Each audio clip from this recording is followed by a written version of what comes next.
Babak 91, angka. Sang tidak tahu sudah berapa lama dia berlatih, dan dia bahkan tidak memikirkannya. Dia telah sepenuhnya melepaskan segalanya dan hanya fokus pada pelatihan. Ketika dia haus, dia hanya minum sedikit dari ember. Ketika dia lapar, dia hanya mengeluarkan sebagian daging kering dari ransel lamanya. Latihannya juga sangat menguras staminanya, namun staminanya dengan cepat terisi kembali oleh mana miliknya. Ketika mananya habis, Sang hanya duduk untuk mengumpulkan mana lagi. Mengisi ulang mana hanya membutuhkan waktu sekitar 1 jam atau lebih. Selama Sang tidak mengalami cedera serius atau patah tulang, mananya terisi ulang dengan sangat cepat. Rupanya, penyembuhan kelelahan dan otot yang sedikit robek tidak menghabiskan mana sebanyak cedera sebenarnya. Saat Sang terus mempelajari setiap teknik dan mempraktikannya, dia perlahan mulai merasakan perasaan campur aduk. Di satu sisi, dia ingin menggabungkan semua teknik. Dia membuat kemajuan besar, dan dia akan segera mencapai tujuannya untuk menyelesaikan semua teknik dasar dalam buku ini. Di sisi lain, Sang tak ingin hal itu berakhir. Buku ini telah meningkatkan kekuatannya secara signifikan, dan hampir semua gerakan Sang menjadi lebih memuaskan. Sepertinya beberapa ketidaksempurnaan akhirnya teratasi. Ketika Sang menyelesaikan bukunya, dia tidak punya lagi teknik untuk dianalisis. Terlebih lagi, semakin Sang memikirkannya, semakin konyol baginya bahwa ini semua adalah teknik yang seharusnya dia pelajari. Soran mengatakan bahwa siswa di kelas Caterpillar tidak memiliki akses terhadap teknik sekolah yang sebenarnya. Para siswa ini seharusnya menciptakan jalan dan gaya mereka sendiri. Mereka seharusnya menciptakan teknik rumit mereka sendiri. Semua itu adalah teknik dasar dan cara dasar bergerak. Namun, semua teknik itu terputus-putus, gerakannya tunggal. Mereka tidak dirancang untuk mengalir satu sama lain seperti gaya bertarung sebenarnya. Akhir dari satu teknik mungkin berakhir di tempat yang sedikit berbeda dari teknik bagus lainnya yang perlu dilakukan agar bisa dilepaskan. Hal ini membuat segalanya terasa terputus-putus dan canggung. Melatih teknik individu sendiri memang bagus, tetapi dengan cepat beralih di antara teknik tersebut terasa tidak menyenangkan. Mereka tidak cocok satu sama lain. Kurasa itulah tujuannya, pikir Sang sambil dengan canggung terus berpindah dari satu teknik ke teknik berikutnya. Dia telah menyelesaikan semua tekniknya, dan dia berusaha menghilangkan kecanggungannya. Hampir semua serangan Sang telah ditingkatkan, namun kekurangannya adalah gaya bertarungnya dipenuhi dengan hal yang paling dia benci. Saat-saat canggung, itu seperti video yang melewatkan beberapa frame setiap 2 detik atau lebih. Itu menyebalkan, dan Sang benci perasaan itu. Pelatihan sebelumnya di alam liar sepenuhnya berfokus untuk menjadi lebih cepat dan menghilangkan momen-momen canggung ini. Sang ingin tekniknya mengalir dengan sempurna, dan dia tidak ingin ada waktu henti selama pertarungan. Dia ingin menyerang, menyerang, menyerang, dan menyerang. Dia ingin serangannya tidak pernah berhenti. Dan hal itu mungkin terjadi di masa lalu, namun sekarang tidak lagi. Sekarang, dia harus menghadapi semua momen transisi yang canggung ini. Kedengarannya mudah untuk mengubah sedikit teknik agar memulai atau mengakhirinya di tempat yang nyaman, tetapi dengan melakukan itu, teknik itu sendiri mulai terasa sedikit canggung. Lagi pula, teknik-teknik ini tidak seharusnya digunakan dalam posisi seperti itu. Pada beberapa kesempatan, mereka menjadi lebih lambat. Pada kesempatan lain, mereka kehilangan banyak kekuatan. Terkadang, mereka membiarkan Sang terbuka sepenuhnya. Setelah berlatih entah berapa lama, Sang menyadari bahwa ini bukanlah urusan yang singkat. Mengubah teknik menjadi semakin sulit. Sepertinya dia, pada titik tertentu, membuat kesalahan dalam teka-teki Sudoku, yang menyebabkan seluruh teka-teki tersebut berakhir dengan angka-angka yang salah di mana-mana yang hanya terungkap ketika 2 angka terakhir menjadi kombinasi yang mustahil. Kemudian, dia harus kembali dari awal dan menghitung semuanya lagi sampai dia akhirnya menemukan perubahan yang bisa dia lakukan dan melanjutkan dari sana, hanya untuk menyadari bahwa dia telah melakukan kesalahan lagi. Itu sungguh sulit dan membuat frustrasi. Pada satu titik, Sang berhasil membuat 5 teknik mengalir satu sama lain hanya untuk menyadari bahwa tidak ada satupun teknik lain yang dapat memulai dengan nyaman dari titik akhir dari 5 teknik sebelumnya. Itu adalah jalan buntu. Jadi, dia mengubah salah satu tekniknya agar teknik yang keenam cocok, namun perubahan itu mengakibatkan teknik pemasangan sebelumnya tidak lagi pas, yang berarti dia harus mengganti teknik itu, namun teknik ini telah menjadi penghubung yang menghubungkan semua teknik lainnya, bersama-sama, artinya perubahan menghancurkan segalanya. Sepertinya Sang harus memecahkan teka-teki gambar yang tidak berwarna tanpa batas atau potongan sudut. Dia hanya harus memulai dengan yang acak dan mencoba potongan acak. Namun, tidak setiap singkapan pada setiap bagian bersifat unik, yang berarti bahwa beberapa bagian yang tidak seharusnya ada di sana akan tetap masuk ke dalam singkapan tersebut. Itu konyol. Terlebih lagi, ada begitu banyak permutasi untuk mengeluarkan semua teknik berbeda ini sehingga tidak masuk akal untuk menuliskan semuanya. Tentu saja, perubahan yang bisa dilakukan seseorang dalam suatu teknik hanya bisa sangat banyak sampai teknik itu berhenti, tapi dengan setiap teknik yang memiliki begitu banyak potensi perubahan, jumlah total kombinasinya mencapai tingkat yang konyol. Berapa banyak kemungkinan yang ada? Teknik itu memiliki 5 kemungkinan perubahan. Yang itu punya 3, yang itu punya 6, yang itu punya 4, yang itu juga punya 5. Itu 5 kali 3 kali 6 kali 4 kali 5. 1800. 1800 untuk 5 teknik. Sang melirik buku itu, yang berisi sekitar 50 teknik. 1800 kali 5 kali 2 kali 4 kali 7 kali 5 kali 3 kali 4 kali 8 kali 3, saya kehilangan nomornya. Saya pikir jumlah terbarunya hampir mencapai 1 miliar, dan sudah berapa banyak teknik yang ada. Seperti 14 atau 15 tahun. Dari 5 perubahan, jumlahnya meningkat menjadi hampir 1 miliar hanya dalam 14 langkah atau lebih. Dan ada lebih dari 30 yang tersisa. Berapa banyak angka nol yang dimiliki angka tersebut? Tentu saja, tidak setiap teknik akan mengalir ke teknik lainnya, tapi bahkan jika Sang membagi angka terakhirnya dengan 1000, angka itu masih jauh di atas angka apapun, bahkan yang praktis sekalipun. Untuk sementara, Sang hanya melihat buku yang berisi teknik. Saat ini, perasaan Sang terhadap buku itu telah berubah. Sebelumnya, dia menyukainya, tetapi sekarang, dia tidak yakin lagi. Dia telah melatih semua teknik individu yang relevan beberapa kali, dan dia telah mengubah cara dia menyerang. Tapi sekarang, dia terjebak dengan transisi canggung antar serangan. Ya, tidak, pikir Sang. Saya tidak punya waktu sampai kematian akibat panas di alam semesta terjadi. Sang menghela nafas. Saya kira saya tidak bisa melalui ini secara metodis atau dengan kekerasan. Saya pikir saya hanya bisa mempercayai perasaan saya tentang hal ini dan perlahan-lahan membuat kemajuan. Selama saya terus berlatih berulang kali, pada akhirnya saya akan berhasil menggabungkan beberapa di antaranya dengan cara yang masuk akal. Sang meletakkan kepalanya di tangannya saat dia melihat buku itu. Pada dasarnya ada kombinasi yang tak terhingga dalam buku itu, dan saya cukup yakin ada lebih dari satu cara untuk menggabungkan semuanya. Saya harus mengatakan bahwa buku ini sangat berguna bagi siswa kelas Caterpillar. Kami mendapatkan beberapa teknik untuk memberi kami panduan kasar tentang cara bergerak dalam pertarungan, tetapi kemungkinan kombinasinya tidak mungkin dipahami. Benar saja, saya terpaksa sepenuhnya mengandalkan insting saya, mungkin itulah yang mereka inginkan. Lagi pula, mereka ingin aku menciptakan gayaku sendiri. Bagaimanapun, saya membuat kemajuan yang cukup baik, dan saya berhasil menggabungkan setidaknya beberapa di antaranya. Pemaksaan kasar seperti ini hanya akan berdampak besar. Sepertinya aku harus menghadiri pelajaran sekarang. Lagi pula, sampai jam berapa sekarang? Babak 92, di luar. Sang memutuskan untuk mandi dulu sebelum melakukan hal lain. Dia mungkin berbau tidak sedap, dan pakaian lamanya menempel di tubuhnya, dan itu mengganggu.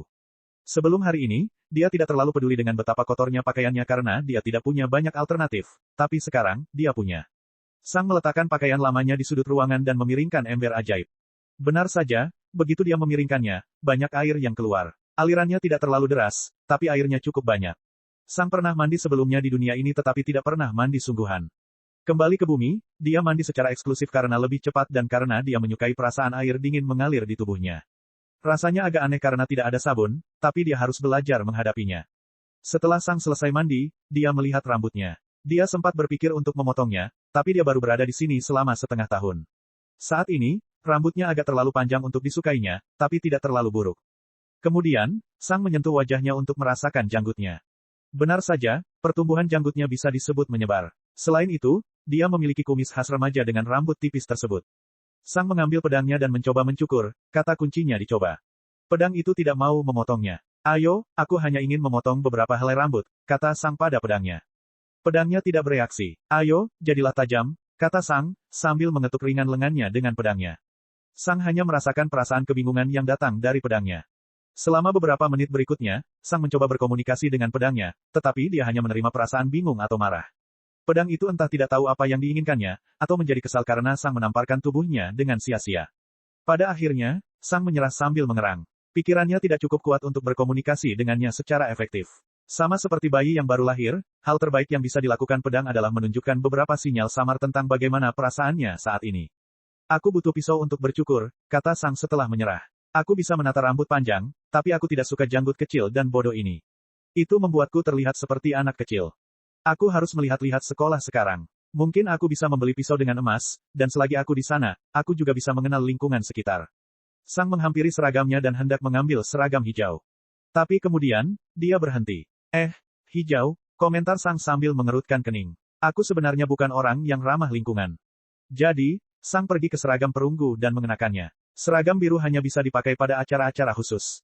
Akhirnya, beberapa pakaian yang tidak terasa kotor, kata Sang setelah mengenakan seragamnya, tapi itu pasti berat. Sang melompat-lompat sedikit untuk merasakan beratnya. Tidak ada armor asli yang terlihat dari luar ketika melihat seragamnya, tapi itu juga tidak terasa ringan. Juga tidak ada logam di dalam seragam itu dimanapun.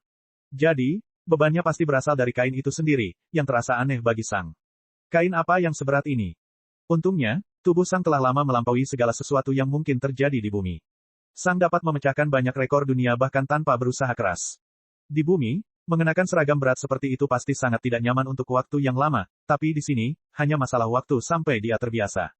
Bagi Sang, rasanya tidak ada bedanya dengan mengenakan jaket biasa. Dia merasakan bebannya, tapi dia bisa mengabaikannya setelah beberapa saat. Hah, kaos kaki, kata Sang sambil melihat kaos kaki itu. Sudah lama sejak aku memakainya. Dan sepatu sebenarnya, wow. Sang melihat ke samping seragamnya dan melihat sepasang cincin terbuat dari kain tergantung di seragamnya. Kurasa itu untuk senjataku. Sayangnya, pedangku terlalu panjang untuk dibawa di pinggang. Karena tampilan pedang Sang yang unik, dia harus membawanya secara berbeda. Biasanya, pedang satu tangan seharusnya dipakai di samping karena itu akan memberikan akses yang cepat dan mudah. Namun, karena pedangnya terlalu panjang, pedang itu harus diletakkan di punggung Sang seperti pedang dua tangan. Sayangnya, itu terlihat agak konyol. Ya, pedang Sang kira-kira sepanjang pedang dua tangan, tapi terlalu tipis untuk pedang itu. Itu membuat pedang di punggungnya terlihat agak tidak pada tempatnya. Sang melihat keluar melalui celah kecil di jendelanya, tapi dia tidak bisa memastikan sudah larut malam. Dia melihat cahaya menembusnya, tapi hanya itu. Kemudian, Sang meninggalkan kamarnya untuk pertama kalinya setelah sekian lama. Sang tidak melihat siapapun di lorong, tapi dia mendengar suara latihan dan pertarungan dari luar. Dia pergi ke tangga dan berjalan ke lantai pertama, lalu dia keluar. Sekarang, untuk pertama kalinya, Sang benar-benar dapat melihat akademi saat sedang sibuk. Ada beberapa bidang pelatihan di sisi akademi. Ladang tidak dipisahkan oleh pagar melainkan garis. Pada dasarnya tidak ada tumbuhan di akademi, dan hanya ada beberapa binatang. Namun, binatang buas ini berada di dalam arena khusus, dan mereka semua melawan beberapa siswa. Perhatian Sang tertuju pada binatang-binatang itu karena dia belum pernah melihat banyak binatang itu sebelumnya. Ada beberapa kadal, musang, ular, dan bahkan ada beruang. Sang juga bisa melihat beberapa binatang terbang, tetapi mereka jarang terjadi. Para siswanya berasal dari segala usia, tetapi mereka selalu dikelompokkan ke dalam kelompok umur yang sama. Sebagian besar kelompok memiliki seorang guru yang mengawasi mereka, namun tidak semuanya memiliki seorang guru. Sang menduga kelompok tanpa guru itu tidak mengikuti pelajaran melainkan hanya berlatih secara rutin. Secara keseluruhan, Sang menduga ada lebih dari 1.000 siswa di lapangan, cukup banyak. Tiba-tiba, dari pandangan tepi Sang, dia melihat sebuah tangan menyentuh bahu kanannya. Mengemas. Secara refleks, Sang mendorong tangan itu ke samping dengan lengan kanannya. Dia bahkan tidak memikirkan tindakannya sebelum dia melakukannya karena latihan panjangnya di bumi telah mengkondisikannya untuk memblokir tangan yang datang kepadanya secara tidak terduga. Hah! Sang mendengar sambil melihat ke arah pemilik tangan itu. Itu adalah pria berambut pirang dengan tombak panjang di punggungnya. Dilihat dari tinggi badan dan wajahnya, dia mungkin berusia sekitar 17 tahun. Saat ini, dia menatap Sang dengan terkejut. Sang memandang pria dengan alis berkerut. Sedetik kemudian, pria itu hanya mendengus bercanda. Tidak buruk, nak, tapi minggirlah sekarang. Sang menghalangi separuh pintu masuk gedung, tapi bukannya pergi ke samping, pria itu malah berniat mendorong Sang ke samping. Dorongannya tidak terlalu kuat, tapi masih sangat jelas menunjukkan niat pria itu. Tanpa menunggu Sang bergerak ke samping setelah dia mengucapkan kalimatnya, pria itu menggerakkan tangannya dengan lebih cepat ke arah bahu Sang untuk mendorongnya ke samping. Rupanya, harga dirinya telah terluka karena Sang menghalangi tangannya. Sang hanya menyipitkan matanya saat dia melihat pria itu. Babak 93, Bintang Gerbon. Mengemas, Sang dengan mudah mendorong tangannya lagi ke samping, membuatnya terlepas dari bahunya. Untuk sesaat, keduanya hanya saling berpandangan. Kemudian, Sang berjalan ke samping, memberi ruang bagi pria pirang itu.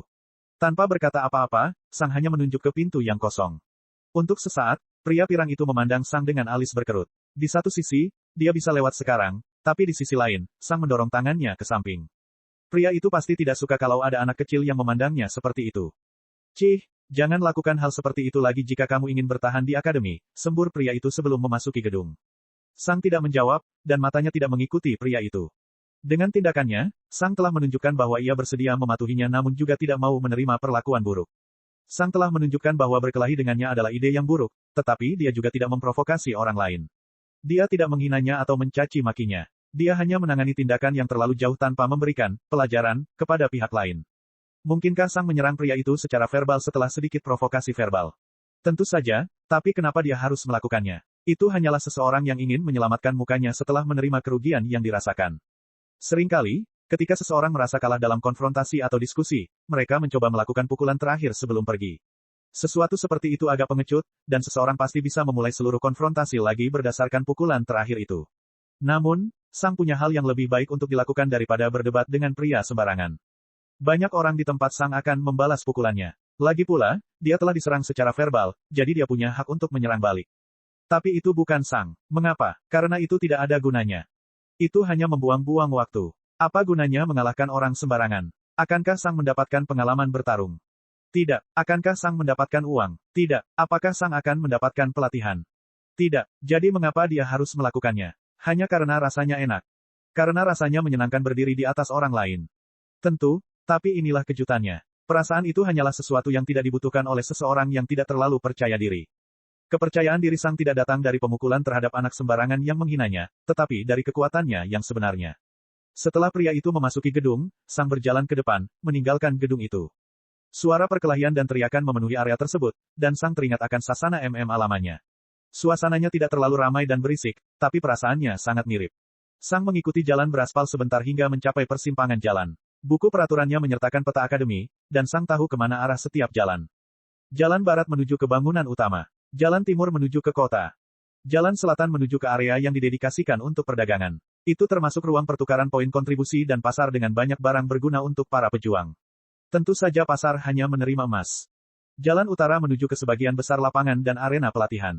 Tentu saja, lapangan dan arena pada dasarnya tersebar di mana-mana di sekitar akademi, tapi yang terbesar ada di utara. Karena Sang tertarik untuk membeli pisau, dia pergi ke arah selatan, menuju pasar. Kamu tampak cukup kuat. Sang tidak bisa mengambil lebih dari beberapa langkah sebelum seseorang menghentikannya dari samping. Apakah ada sesuatu yang kamu butuhkan? Sang bertanya dengan netral. Orang yang menghentikan Sang adalah seseorang seusianya, mungkin 14 atau 15 tahun. Dia memiliki rambut biru sedingin es, dan Sang bisa merasakan sedikit ais mana berputar di sekelilingnya. Di pinggangnya, dia membawa 2 rapier panjang. Sang mempunyai kebiasaan menganalisis semua orang di sekitarnya dan memikirkan bagaimana mereka akan bertarung, dan anak laki-laki ini tidak terkecuali. Sang menebak bahwa anak laki-laki ini bukanlah seorang pejuang murni tetapi seorang prajurit sihir, seseorang yang mempraktikkan sihir untuk meningkatkan kemampuan bertarung fisik mereka. Dengan 2 rapiernya, dia mungkin adalah seseorang yang menyerang dengan cepat dan tepat. Namun, entah kenapa, Sang merasa anak laki-laki di depannya itu lemah. Segala sesuatu tentang dirinya, perlengkapannya, rambutnya yang panjang, 2 senjatanya yang bersinar, dan seragamnya yang bersinar membuatnya tampak seperti seorang jenius. Namun, Sang merasa bocah itu hanya berpura-pura. Bagi Sang, dia merasa sangat lemah. Anak laki-laki itu tersenyum dengan percaya diri, senyumnya mencerahkan lingkungan sekitar. Aku sudah melihat bagaimana kamu berurusan dengan salah satu kakak kelas, dan menurutku kita berdua bisa berguna satu sama lain. Berguna, dalam hal apa? Sang bertanya dengan netral. Begini, saya Stars Gerbon dari perusahaan perdagangan sumber daya nasional Gerbon, kata anak laki-laki itu, Stars, dengan nada anggun. Saya baru saja bergabung dengan Akademi Prajurit yang terkenal, dan saya berencana untuk membentuk sekelompok individu yang berpikiran sama. Tidak tertarik, kata Sang langsung. Bintang-bintang menatap Sang dengan kaget sejenak. Lalu, dia tersenyum pahit. Maaf, pernahkah Anda mendengar tentang Gerbon National Race? Tidak, jawab Sang, memotongnya. Dia tidak ingin mendengarkan nama panjang yang menyebalkan itu lagi. Kelopak mata kiri Stars berkedut sedikit, tapi dia tetap mempertahankan senyum sopannya. Yah, begitulah, Gerbon Nat. Tidak masalah, kata Sang, menyela anak laki-laki itu lagi. Latar belakangmu tidak penting di sini, dan seperti yang sudah kubilang, aku tidak tertarik. Lalu, Sang terus berjalan. Setelah Sang mengatakan itu, senyuman sopan menghilang dari Stars, dan ekspresi dingin muncul di wajahnya. Apakah kamu yakin ingin melakukan ini? Dia bertanya perlahan. Sang berhenti berjalan dan perlahan berbalik. Lalu, dia menatap mata Bintang. Karena kamu sudah bersikap sopan sampai sekarang, aku bersedia memberimu petunjuk jujur yang bermaksud baik. Ini bukan penghinaan terselubung, atau sesuatu yang dikatakan untuk memancing reaksi darimu. Ini adalah nasihat yang sebenarnya. Bintang hanya mengangkat alisnya. Tindakan Anda hanya berhasil pada pejuang yang belum cukup melalui situasi yang mengancam nyawa dalam hidup mereka, kata Sang. Kamu bisa membodohi para pejuang itu, tetapi para pejuang itu tidak ada gunanya sejak awal. Di dunia ini, 4 tangan tidak bisa mengalahkan 2 kepalan tangan. Menyerah, kata Sang. Berhentilah mencoba menciptakan suatu kekuatan. Kamu jelas belum pernah berada dalam bahaya dalam hidupmu, dan seorang pejuang yang berpengalaman dapat melihatnya. Jangan mencoba mengatasi rasa sakit dalam pelatihan dengan menggunakan kemampuan politikmu untuk menciptakan suatu bentuk kekuatan. Kamu terlalu lemah untuk melakukan hal seperti itu. Kembali ke pelatihan. Mata bintang-bintang menyipit, dan Sang tidak hanya bisa melihat kemarahan tetapi juga kebencian yang sebenarnya di dalam diri mereka. Jelas sekali, Sang sangat gugup dengan kata-katanya. Berdasarkan pandangan itu, Stars mungkin pernah mendengar kata-kata ini beberapa kali sebelumnya dalam hidupnya. Kalau tidak, dia tidak akan memiliki reaksi emosional yang kuat. Sang menduga orang tua Stars mungkin mengatakan hal serupa. Lantas, bagaimana reaksi Bintang? Dia menghela nafas, berbalik, dan pergi. Beberapa detik setelah Stars pergi, Sang menghela nafas. Aku dan mulut besarku, saya ingin memberinya nasihat yang jujur, tetapi lihatlah apa manfaatnya bagi saya. Saya cukup yakin orang itu akan mengirimkan premannya kepada saya nanti karena perilaku saya yang dianggap tidak sopan. Sang terus berjalan ke selatan sambil menggaruk dagunya. Sejujurnya, aku tidak ingin berurusan dengan setiap pria menyebalkan satu persatu. Saya pikir saya harus memberi contoh pada kelompok pertama. Babak 94, Pasar. Sang sampai di pasar setelah berjalan sebentar. Benar saja, ada banyak warung di sini. Beberapa pemilik kios berusaha menarik pelanggan dengan meneriakkan betapa bagusnya harga yang mereka dapatkan, namun ada pula yang tidak berteriak apapun. Sang berjalan-jalan di pasar sebentar di bawah rentetan penawaran yang terus-menerus. Dia tidak terlalu mendengarkan semua teriakan itu karena tidak ada yang berteriak tentang pisau. Tapi kemudian, Sang tiba-tiba berhenti dan berbalik ke arah lain. Dia baru saja mendengar sesuatu yang menarik. Sang mengira dia kebal terhadap kekuatan pemasaran yang licik. Sayangnya, dia salah. Kamu bilang kamu punya biji peringkat 2. Sang bertanya pada pedagang yang tersenyum itu. Tentu saja, hanya biji terbaik di Willis Five Finger Emporium. Kata pedagang itu sambil tersenyum lebar. Aku tertarik, tanya Sang. Bisakah kamu menunjukkan padaku apa yang kamu tawarkan? Tentu saja, kata pedagang itu sambil mengeluarkan 8 biji yang berbeda. Jelas sekali, barang-barang ini bukanlah segalanya yang dia tawarkan, dan itu hanya untuk tujuan pajangan. Sang melihat ke 8 biji itu. Kami memiliki lebih banyak hal untuk ditawarkan, tetapi saya hanya memberikan yang terbaik untuk Anda. Kata saudagar itu sambil tersenyum lebar. Ini adalah biji peringkat 2 terbaik kami, 7 untuk semua afinitas yang berbeda dan 1 untuk pejuang yang memutuskan untuk mengambil jalan yang lebih murni. Sang mengangguk sambil melihat ke 8 batu itu. Bolehkah aku menyentuhnya? Tentu saja, teriak pedagang itu sambil mendorong batu-batu itu ke depan. Sang mengambil setiap batu ke tangannya satu persatu dan bertindak seolah dia sedang memeriksa kualitasnya. Sebenarnya, dia tidak tahu tentang biji. Dia sebenarnya hanya merasakan reaksi pedangnya. Setiap kali Sang memegang sebuah batu, pedangnya akan bergetar, dan Sang dapat merasakan kegembiraan dan rasa lapar yang berasal dari batu itu. Reaksi pedang terhadap batu-batu itu sama bagi mereka semua. Rupanya, tidak ada yang istimewa dari mereka. Mereka semua sama-sama tertarik pada hal itu.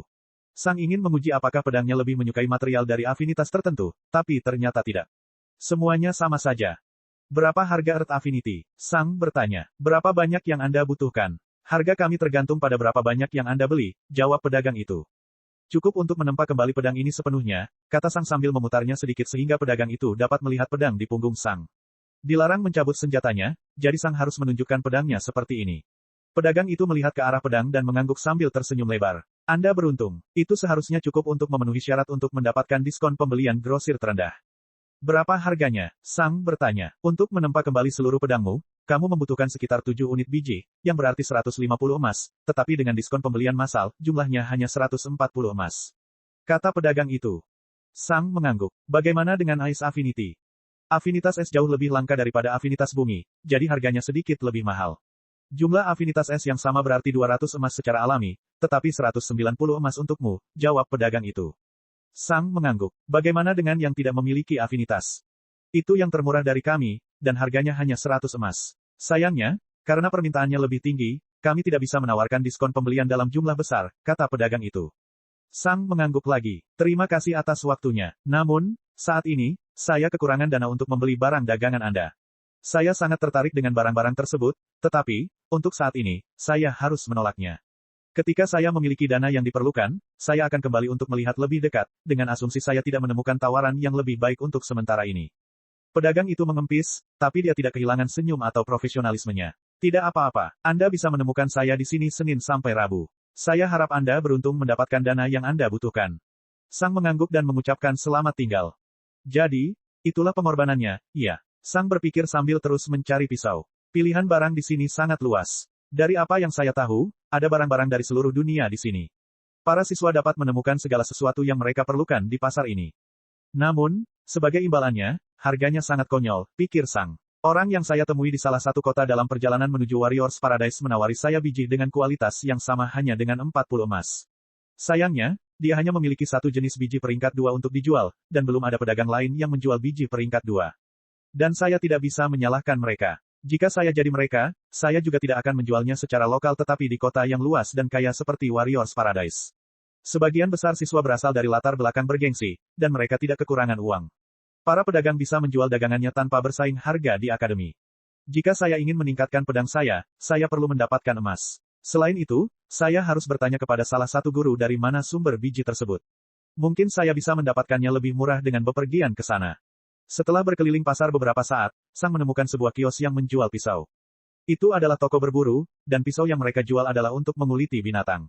Seringkali, pemburu tidak pergi ke hutan liar hanya untuk berburu satu binatang saja. Seringkali, mereka masuk ke sana sepanjang hari, membunuh semua yang mereka temukan dan diizinkan untuk membunuh. Daging binatang bisa dijual dengan harga yang cukup mahal, tapi rasio emas terhadap volume dan beratnya jauh lebih rendah dibandingkan barang-barang seperti gigi, bulu, dan cakar. Tidak banyak orang yang memiliki space rings, yang berarti mereka harus membawa mangsanya dengan karung binatang. Jika mereka membawa seluruh mayat, mereka harus segera kembali ke surga prajurit karena mereka tidak dapat membawa lebih banyak lagi. Oleh karena itu, sebagian besar pemburu jenis ini hanya mengambil barang-barang paling berharga dari mangsanya dan meninggalkan daging serta tulangnya di alam liar. Hal ini juga mempunyai efek samping positif berupa peningkatan kembali populasi binatang buas. Lagi pula, mayat-mayat itu akan segera dimakan oleh satwa liar di sana. Sang membeli pisau menguliti yang cocok untuk semua binatang di alam pertama seharga 2 emas. Tidak ada pisau cukur di pasaran karena setiap prajurit di akademi hanya menggunakan senjatanya untuk mencukur. Tentu saja, banyak dari mereka yang tidak bercukur sama sekali. Setelah mendapatkan pisaunya, Sang pun pergi ke Exchange Hall, tempat di mana para siswa dapat menukarkan dagangannya dengan contribution point dan sebaliknya. Sang meminta petugas untuk memeriksa saldonya, dan petugas mengatakan bahwa Sang memiliki 20 poin kontribusi di akunnya. Rupanya, 20 poin kontribusi adalah nilai seluruh bangkai kucing hama. Sang tahu bahwa menghadiri pelajaran normal memberi siswa 1 poin kontribusi, sementara menghadiri pelajaran inti memberi mereka 2 poin kontribusi. Pelajaran inti adalah pelajaran khusus kelas untuk kelas manapun siswa tersebut berada. 1 kucing hama bernilai 10 pelajaran inti atau 20 pelajaran normal. Itu tidak banyak namun juga tidak sedikit. Di satu sisi, seseorang pada dasarnya perlu belajar selama 1 minggu penuh untuk mendapatkan poin kontribusi sebanyak itu. Namun di sisi lain, seseorang tidak perlu menempatkan dirinya dalam bahaya hanya selama 1 minggu. Saya kira itu tergantung pada kekuatan siswa bagaimana mereka memandang situasi. Sang juga memeriksa harga biji di Exchange Hall. Biji peringkat 2 termurah adalah 2000 poin kontribusi untuk 1 unit biji. Seperti yang disarankan pedagang sebelumnya, Sang akan membutuhkan 7 unit untuk pedangnya, yang akan menghasilkan 14.000 poin kontribusi. Kedengarannya banyak, tapi sebenarnya tidak. Hanya dengan belajar, seorang siswa tidak akan bisa mendapatkan hal itu dengan mudah, tapi itu tidak menjadi masalah. Ada cukup banyak monster dan misi untuk semua orang. Selain itu, pedang Sang agak besar karena panjangnya. Itu tidak sebesar pedang 2 tangan yang sebenarnya, tapi jelas sangat besar untuk pedang 1 tangan. Siswa lain mungkin tidak membutuhkan poin kontribusi sebanyak itu. Sebelum Sang meninggalkan Exchange Hall, dia juga melihat papan misi di dalamnya. Dewan misi ada di seluruh akademi, dan semuanya menunjukkan misi yang berbeda. Yang ada di Exchange Hall mencantumkan misi transportasi dan pengawalan. Yang memberi hadiah paling sedikit sudah memberikan 10 poin kontribusi, dan misinya hanya mendapatkan sesuatu dari Blizzard's Edge. Itu bahkan bukan perjalanan sehari penuh bagi Sang. Yang lebih menguntungkan memberikan ratusan bahkan ribuan poin kontribusi. Tentu saja, yang benar-benar bagus dikunci untuk para pejuang di panggung umum. Setelah melihat misinya beberapa saat, Sang meninggalkan Exchange Hall. Dia ingin kembali ke kamarnya, bercukur, dan kemudian mengikuti beberapa pelajaran. Sayangnya, dalam perjalanan kembali ke gedung utama, apa yang dia perkirakan akan datang, ternyata telah tiba. 4 siswa seusia Sang sedang menatapnya dengan tangan bersilang. Bintang Gerbon berdiri di antara mereka. Babak 95, siswa yang lebih tua. Sang memandang ke-4 orang ditambah Bintang dengan ekspresi datar. Dia telah melihat situasi ini datang dari jarak 1 mil. Anak-anak sialan. Setiap kali sesuatu tidak berjalan sesuai keinginan mereka harus berusaha mengubah sesuatu alih-alih menyadari bahwa, terkadang, cara terbaik adalah menerima situasi mereka saat ini, pikir Sang dengan kesal. Sang menghela nafas dan berjalan menuju gedung, yang berarti dia berjalan menuju kelompok itu. Sang telah melihat bagaimana kelompok itu membiarkan orang lain lewat tanpa masalah apapun, tapi tentu saja, begitu Sang tiba di dekat mereka berhenti di depannya. Alih-alih melihat ke arah sekelompok preman, Sang malah menatap Stars dengan ekspresi bosan. Apakah ini yang kamu putuskan sebagai tindakan terbaik? Dia bertanya. Bintang jelas tidak menyukai kurangnya rasa takut atau rasa hormat dari Sang. Tidakkah pria itu tahu kalau dia dikelilingi oleh 4 siswa akademi prajurit? Setiap siswa memiliki potensi yang besar, dan tidak ada yang lemah. Dikelilingi oleh 4 prajurit di luar mungkin tidak terlalu buruk, tapi di sekolah ini, buruk. Tak satu pun dari 4 siswa ini yang lemah. Ini bukan pilihanku, tapi pilihanmu, kata Stars sambil menghela nafas tak berdaya. Jika kamu tidak mencoba untuk tidak menghormatiku, aku akan membiarkanmu pergi begitu saja, tahu. Apakah kamu tidak menyadari di mana kita berada? Bintang bertanya tanpa daya sambil perlahan menggelengkan kepalanya. Ini adalah akademi prajurit. Kamu tidak boleh bersikap tidak hormat kepada orang lain, atau kamu akan berada di ujung pedang.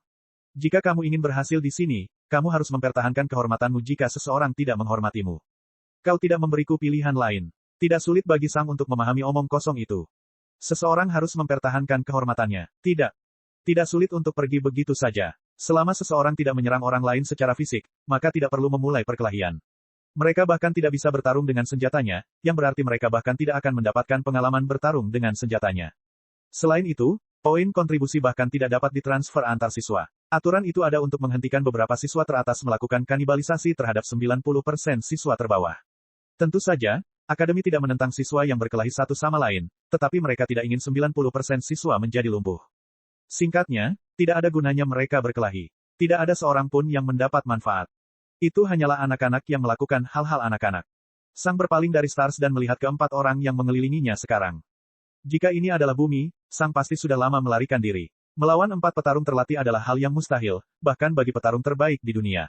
Manusia hanya memiliki jumlah lengan yang terbatas, dan mereka tidak memiliki mata di belakang kepala. Di film, normal kalau satu orang memukuli 10 orang, tapi di kehidupan nyata, tidak seperti itu.